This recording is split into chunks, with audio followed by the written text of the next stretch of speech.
Back with another episode of the Blue Turf. We are not at the world famous Kansas City Soccer Dome, but this is Thad Bell from the KC Soccer Journal. With me, Eric Bergrud. How are you, sir? I'm doing great. Getting ready for the finals, Mr. Bell. I was thinking school finals or oh no, MASL finals. Yeah, that's pretty cool.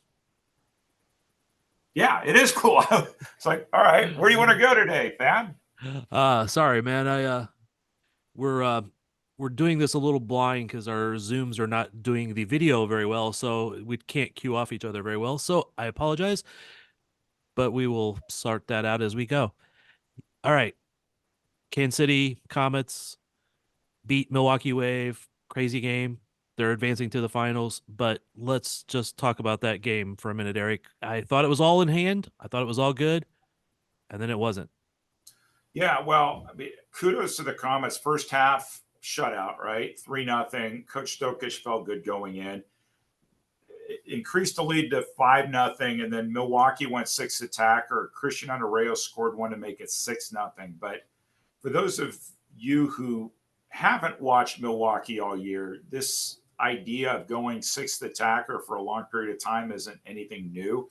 They were in a similar game at home against Harrisburg, where I think they decided that they were going to cruise through. They got behind and went sixth attacker, not only to catch up, but to try to win the game. And so I wasn't surprised at all with the strategy from Coach Oliviero.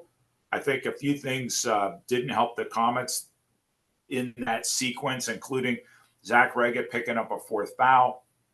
They really were back on their heels, and they didn't hold the possession well after kickoff. So you give up a goal, you get the ball, what do you do with it? And time and time again, there was some sort of giveaway that allowed Milwaukee to get Willie B off the field and get Ricardo Carvalho onto the field. And I thought that their strategy was terrific enough where they went from 6-0 down to a 7-6 lead. Yeah, very true. Plus, a couple of power plays for them in there while they were doing the six attacker just made it a little easier for them. Absolutely did. And so, I mean, kudos to them. A lot of teams would have folded down 6-0. Milwaukee battled back. I think they had some confidence going into Kansas City because of what had happened the previous week with Monterey. They lost game one at home, but won two games in Monterey. So they felt like they could repeat that against Kansas City. But somehow, some way, Kansas City found a way to tie the game and then win it. And kudos to Berto Palmer, two consecutive games where he was playing sixth attacker in Milwaukee on game one. He had the game tying assist, and in game two, he had the game tying goal. Yeah, Berto coming through clutch. I mean, you would think that guy maybe should get an award for the season, but we'll kind of talk about that later. Uh, like I have a vote for the star award, the first, second, third star of the game awards. I don't always remember to get my vote in because I'm shooting photos and stuff, but I had it planned beginning of the fourth quarter. I'm like, man, it's a shutout. They're doing so good. Neto's playing amazing. I'm going to give Neto the first star. And not Yeah, I that any got of this was his fault, but it quickly went away. yeah, and I got dinged for this on social media because I very excuse me innocently texted the professor and said, "Hey, when's the last time there was a Kansas City playoff shutout in history?" And of course, Milwaukee scores, and then he writes me and says, "Well, it was 1991, never mind." And then the floodgates went in, and then he had to let the world know after the fact. He took a screenshot of our conversation and kind of jokingly blamed me for the comeback. But I had Neto up there too. I was so busy I didn't even turn in my ballot, but a really big critical man of the match award to Christian Andreas. So he is in some cases pigeonholed as a defensive runner, but he scored in the first. He scored that sixth goal against sixth attacker, and then he scored in overtime. And for somebody who's a defensive runner, he really change the game.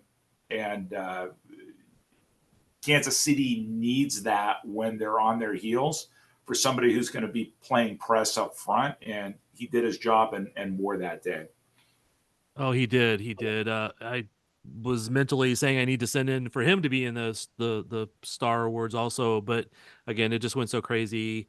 I don't know who actually voted at that point or when they did it, but he definitely deserved the first star of the game, and I'm glad he won it. And even if his hair was a wee bit strange that day. Yeah. So there were a lot of players who stepped up, I thought, of that game. Lucas Souza, once again, had another strong game. Rion Marquez was a handful Yep. for the Milwaukee defense. And that's what we had expected, is that this season, him as a strong, healthy target player would create mismatches. And so everything seemed to be clicking, and a 6-0 lead is nothing to sneeze at. It's just the sixth attacker. They didn't really have any answers for it. And in reflecting on that game, that I'd be like, if I'm Milwaukee next year, maybe I'm playing sixth attacker throughout the season, because they found a way to make that work. It does one of two things, or maybe three things. One, it allows you to control the ball. Two, it creates tired legs on the other side, because defenders are having to defend. And three, it's definitely a momentum gainer or killer, depending on your perspective. Yeah, no doubt. It was, I mean, it was well done by Milwaukee in every way, shape, and form in that fourth quarter to go six attacker. They were deadly. They controlled the ball. Kansas City's favorite player, Derek Huffman, with what, two or three goals in there. 3 goals. Yeah. Uh, just so well done. I want to go back for a second though to you mention Christian Andreas is pigeonholed as a defensive runner, but just like the sixth attacker for Milwaukee is an extra weapon in their arsenal, a defensive runner that can get in the attack and score a goal and do all the running and then get back off when they have better control and all that stuff. That's a good weapon for the Comets to have, because I don't remember how many goals he scored this year, but he's got a handful in there, and he's been deadly and or dangerous, at least on that, to keep opposing teams on their toes. Scored with both feet, too. The game winner with his left, actually, Yeah. going past Carvalho and a helpless defender on the goal line. And so he showed his value to the team and the fans on Monday night. It was really humble in terms of his contributions to the team. I thought that in the end, I'm sure Comets fans would have preferred an easier win, 6-1, 6-2. But from a pure entertainment, excitement perspective, I don't know how you could top that. That was one of the most outrageous indoor soccer games I can recall seeing that. And I think it's one people are going to remember for a long, long time. I don't know what the numbers are on CBS Golazo, as Zach Reggett would say. But I know that there was people watching those games locally that had not watched a lot of Comets, and they were messaging me like, "Oh wow, oh this is crazy, oh they're so dominant. Oh wait, what? The comeback." And just it was back and forth, and I'm like, "Leave me alone. I'm trying to shoot here." Uh, but Yeah, even go ahead. I'll say even people on our site who doesn't normally pay attention to indoor were like, going crazy on our Slack channel, and it's I just it's a game like that that gets fans to pay attention, even though the traditional Comets fans might have much more preferred a blowout win over Milwaukee. It's that will get more people into the doors for indoor. Yeah, just a couple reactions, maybe fan reactions and things I read after the game. I think it's completely unfair to criticize Coach Oliviero for his tactics. This was a team that was out. They were down 6-0. If he hadn't gone sixth attacker the way he'd done it, there's no way they're coming back in the game. And I wasn't surprised at all they went sixth attacker in overtime. It was working. Why would you all of a sudden put on the brakes? And as my counterpart in Milwaukee, Art Kramer, pointed out, they've had all sorts of problems scoring in on 5v5 situations. So why wouldn't you put yourself in a position to win? Where most fans that I saw comment were questioning putting themselves in a position to lose. And so that Monday morning quarterbacking is going to take place all the time. The other thing I noticed from Comets fans, there was a lot of criticism about the refereeing. I didn't see anything with the refereeing. I saw Kansas City not having any answers for Milwaukee when they put in the sixth attacker, but I didn't see any egregious calls. I mean, ultimately, Zach picked up that fourth foul. You look on the replay, it was a foul. But I know that fans have their own opinions. That being said, I can be a little bit smug because I do get a vote for the Gino Dippolito Referee of the Year, and maybe at some point, maybe at our wrap-up show, that I'll mention who I voted for. But uh, ultimately, it was not the referees that decided that game. It was the players on the field, and that's what you want to see. Yeah, I don't think the referees were the issue. I if I have any complaint, it's that I think when they do go to review uh, a play, when there's a challenge or when it's in the time frame of the game, that they will review automatically type of things. I do think they are sometimes afraid to overturn themselves, but I can't necessarily argue with the original calls with, how they are.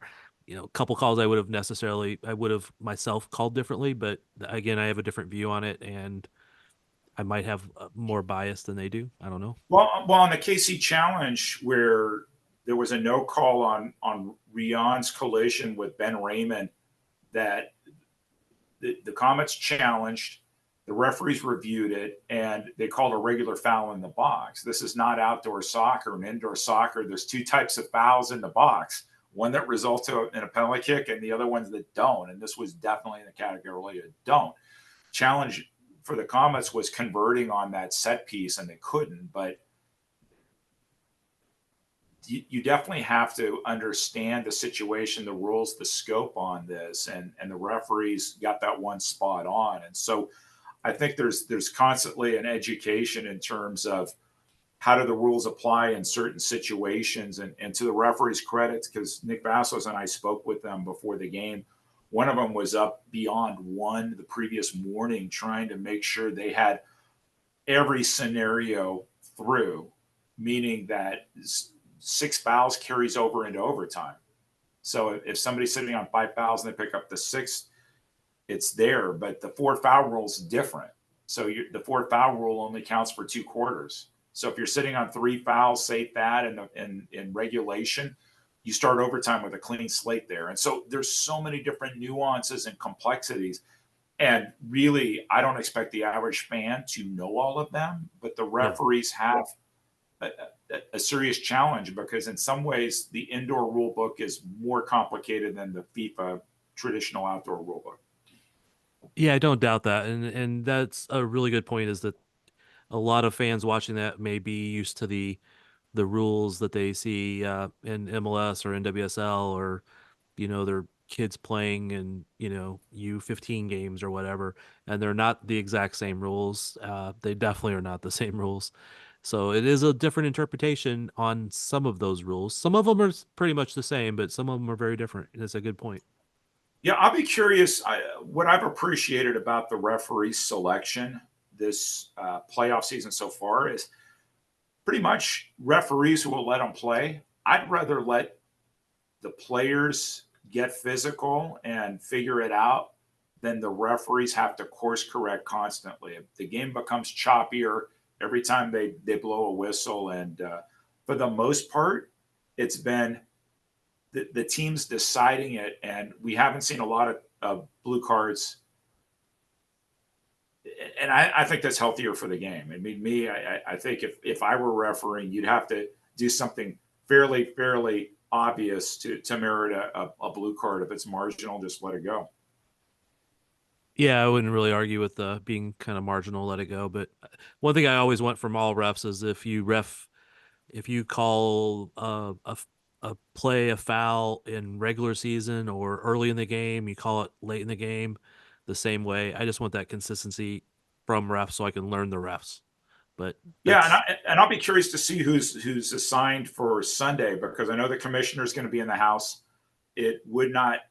Well, I don't want to even predict who's going to be there, but I expect that Ryan Segish will think very carefully about who he's going to sign to game one and then to game two, and so we'll probably see familiar faces in both games. definitely. It was such a wild game. It was, emotions running both ways, up, down, and then just overjoyed. It was such a great goal there in overtime for Christian. I talked to him briefly after the game, showed him the shot, and he goes, "I didn't even realize the guy got a hand down to it. The defender was trying to pull the handball, and the box moved to save the goal, which I don't blame him."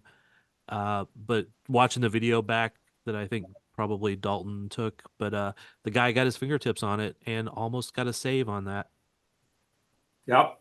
Well, it was placed well, so it would have been a really difficult save, Yep. even for a regular goalkeeper. So kudos to Chris for not only the original play where he got the loose ball, but jeking past Carvalho, the sixth attacker, to put himself one on a defender at the goal line.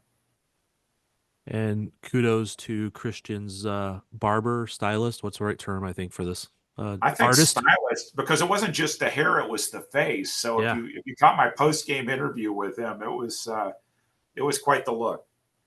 Yeah, I think I'm just going to go with artist. That'll work. That'll definitely work. I'm curious to see what his look will be on Sunday for the championship game one. I told people on our Slack channel that he's actually a werewolf, and there's just letting him to grow it out now. Uh, That one works too. I'll see what Christian has to say about that. All right, fantastic win. Let's briefly cover a little bit of the news, and I know we'll do more in depth when we have more time postseason. But some well justified awards going to Comets players. We'll cover all of them probably after the season, but uh, Zach Reggett, Berto, well, who all was in there? Sure. So let's start with Berto. He was Defender of the Year. Shouldn't have been a surprise. Not only did he lead the league in blocks, but he was critical to the Comets' run at the end of the season. That, for me, was not a surprise. He was also, obviously, since he was Defender of the Year, he was elected to the Elite Six, which is like first team All League, as was Zach Reggett.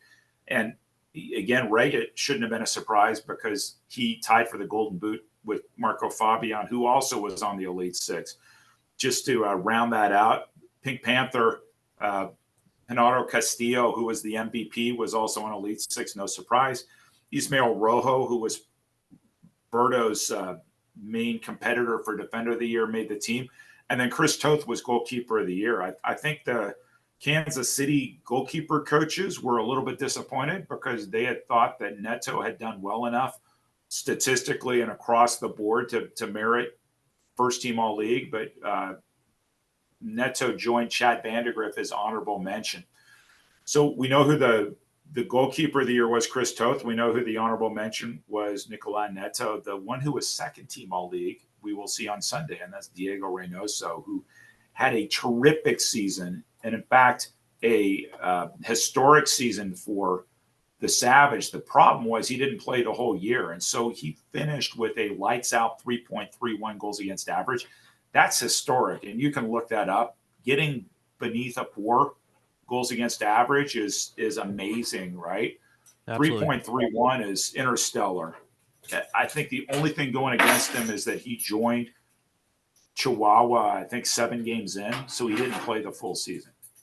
But he is, when you watch him play on Sunday, he every aspect of the game, how he reads the game, shot stopper. One thing he does better than just about anybody in the league is he can kick with both feet. And so watch him hold the ball, and he has no qualms going with his left foot as well as his right. He'll throw the ball down the field and start the counter attack. Just across the board, a great goalkeeper. And so one of the sub stories on Sunday is the goalkeeper battle. Yeah, he's an excellent keeper, and I know why Neto was in the running.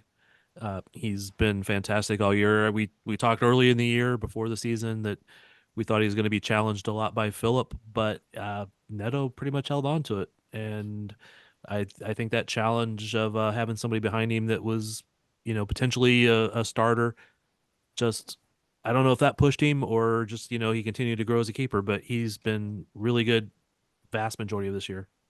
So I had a conversation with the Comets coaching staff when I was in Utica calling that game two for CBS Sports Golazo, and they drew a parallel of the Neto and Ejimado relationship to Danny Waltman and Boris Pardo. You might recall that Yep.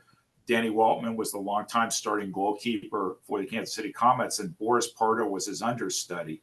Boris challenged Danny to maintain his starting rights, and then Boris, particularly post Comets and going to San Diego, becoming a multi-year goalkeeper of the year, they battled each other. They helped each other grow, and they both were even more successful because they were there. And I think that there's a parallel in this year's situation, having Philip Ejimado there challenge Nicola Neto to be a more complete goalkeeper. And I think Ejimado grew throughout the year, and he's been playing in special situations in the playoffs, not only when Neto's in the penalty box, but they've used him as an offensive weapon on goalkeeper distributions because his arm is stronger than Neto's is, and so they've been using him to launch the ball down the field.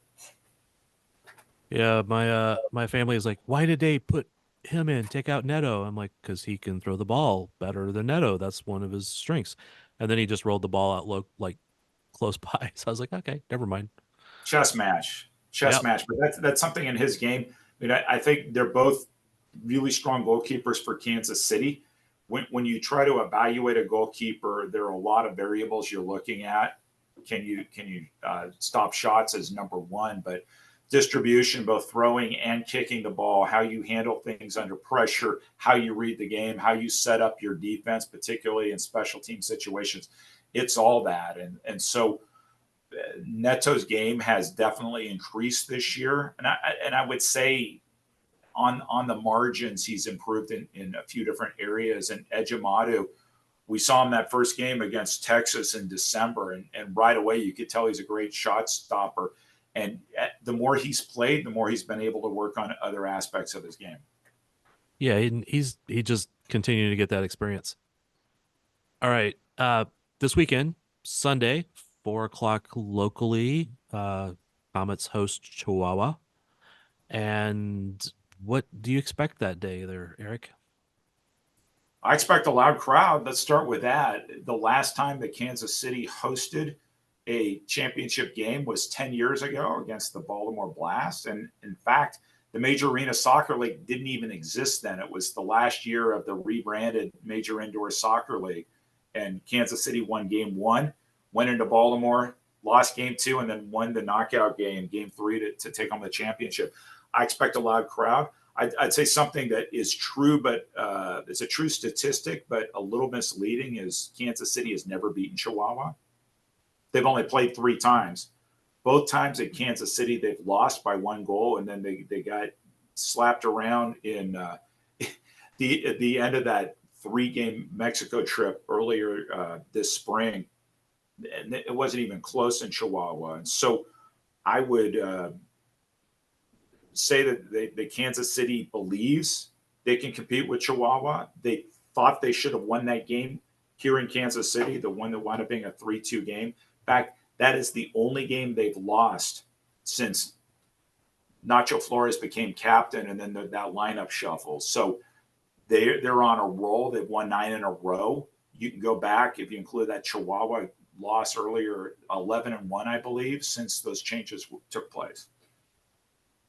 Yeah, they've just, I think, just continued to get stronger each game, although they still have those little moments where they give up a lot of goals. They, Yeah, and Chihuahua's a team that will make you pay. yep, Hugo Fuentes is somebody we're going to focus a lot of attention on. The forward for Chihuahua, leading the MASL playoff scoring, both in terms of goals, 7 goals so far, and 11 points total. He, at every line, they are strong.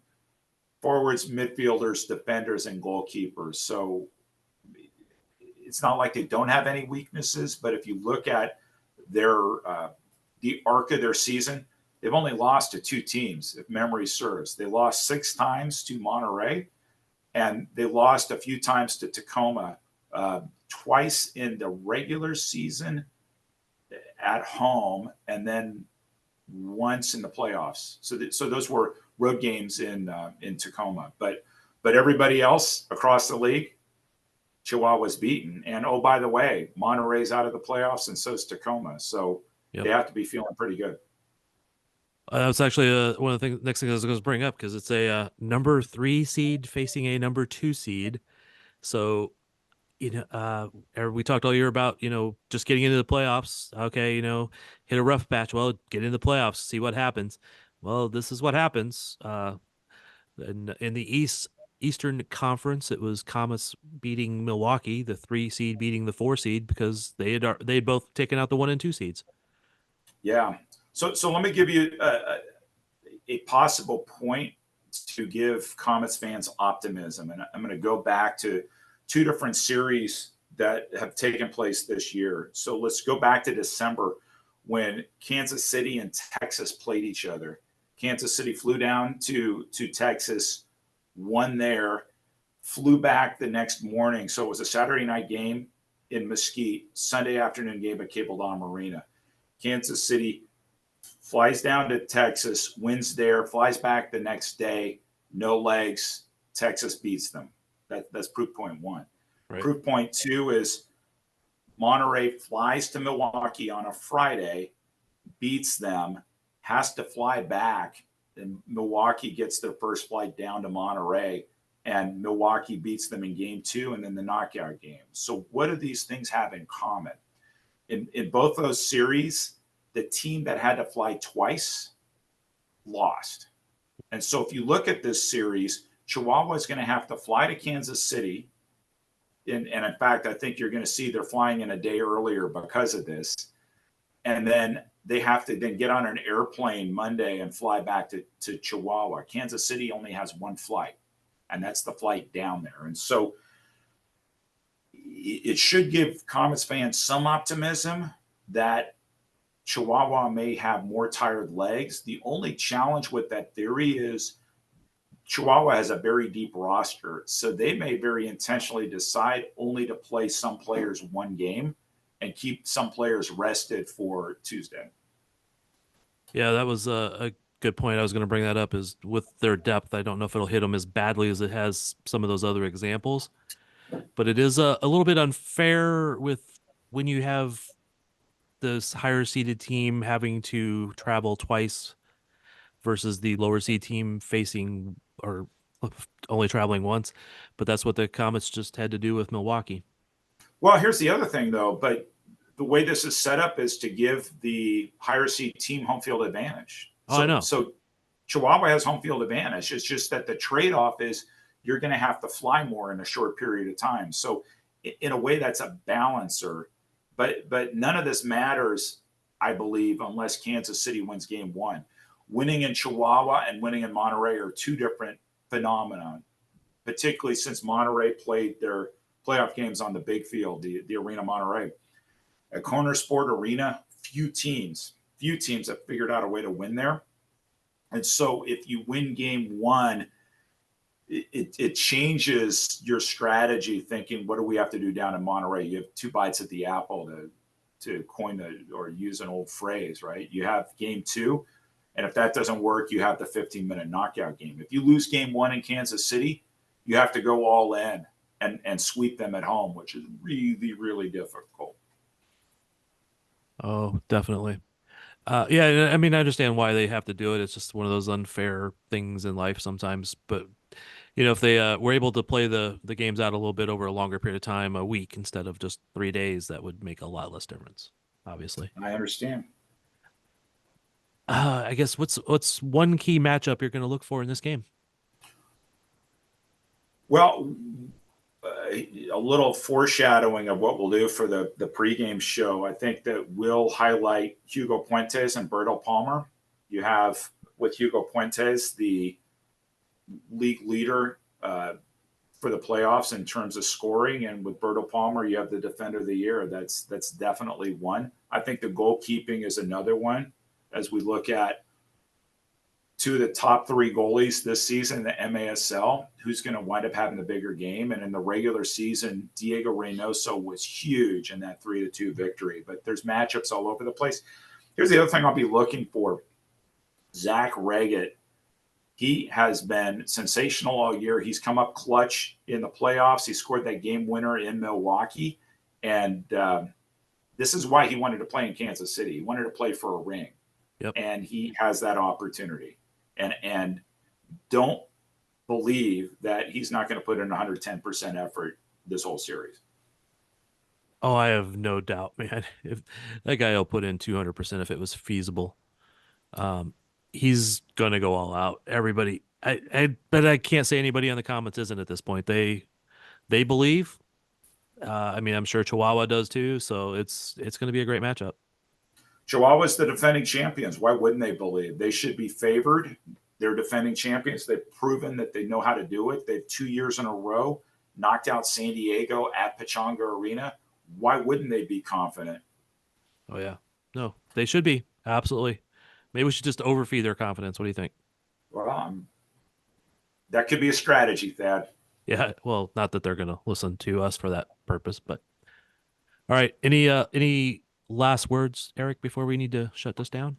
Well, while we are recording this, broadcast is still to be announced, still to be determined. But if Monday was any guide, we had the ability not only to be featured nationally, but as well locally. And we're looking forward to a big audience, not only at Cable Dom Arena, but people watching, listening to us. I think it's going to be a culmination of a great season. No matter what happens, Comets fans should be happy, proud, excited, all that, because it's been a terrific season. And with the ups and downs this team has gone through, really, really up at the beginning of the season, really, really down in the middle of the season, it's ended on an extremely positive note. And for me, this will be one of the more memorable seasons in Kansas City indoor soccer history, just the way it's played out. I don't disagree with, like you said, the ups, the downs, the a lot of storylines in there with Stefan being a rookie head coach, with player changes in the middle after, some losses, some rookies coming up, contributing huge. Just there's so many good storylines there. Well, here's the other thing, and I get that fans are attached to players, fans have strong opinions, and Comets fans have really strong uh, connections to the players here. But this team took a lot of flack for that trade last year that brought Reggett to Kansas City from Harrisburg in exchange for 3 players. And this team took a lot of flack for the the lineup changes in the middle of the season. But guess what? You don't make those moves, you're not going to Cable Dom Arena this Sunday. Nope. All right. I appreciate the time, Eric. I will see you on Sunday. Actually, our site might have a little surprise for this Sunday also. So stay tuned for that. And we are out.